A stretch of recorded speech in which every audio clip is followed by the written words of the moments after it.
Bienvenue. Aujourd'hui, nous analysons les principaux pièges et évolutions de la TVA pour 2026. Nous aborderons les difficultés techniques issues des jurisprudences récentes, des mises à jour du BOFIP et des rescrits. Premier point majeur, la mise à disposition de véhicules aux salariés. Celle-ci devient taxable uniquement s'il existe une contrepartie réelle. Cette contrepartie peut prendre la forme d'une retenue sur salaire ou de points convertibles. Elle permet alors à l'entreprise de déduire la TVA. La CJUE précise que l'usage privé ou professionnel n'impacte pas la base taxable si la contrepartie est fixe, mais des incertitudes subsistent sur le montant. Attention à la TVA facturée à tort.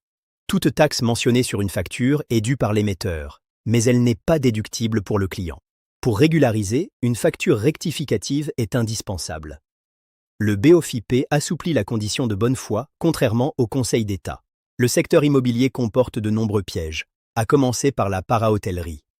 La TVA est obligatoire sous conditions strictes. Vous devez proposer au moins 3 services parmi le petit déjeuner, le ménage régulier, la fourniture de linge ou la réception. Concernant les engagements de construire ou de revendre, la revente sans reprise formelle de l'engagement entraîne la déchéance du régime de faveur. Même si un tiers construit ensuite, la vigilance est de mise.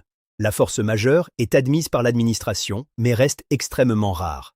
Pour les travaux immobiliers, le cadre du taux réduit à 5,5% évolue avec des critères techniques considérablement renforcés.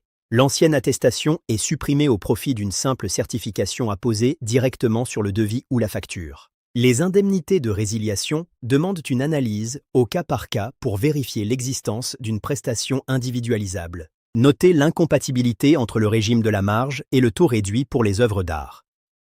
Côté social, certaines quotes-parts sont assimilées à des produits financiers. La procédure se dématérialise davantage, notamment pour les notifications et les demandes de rescrits fiscaux.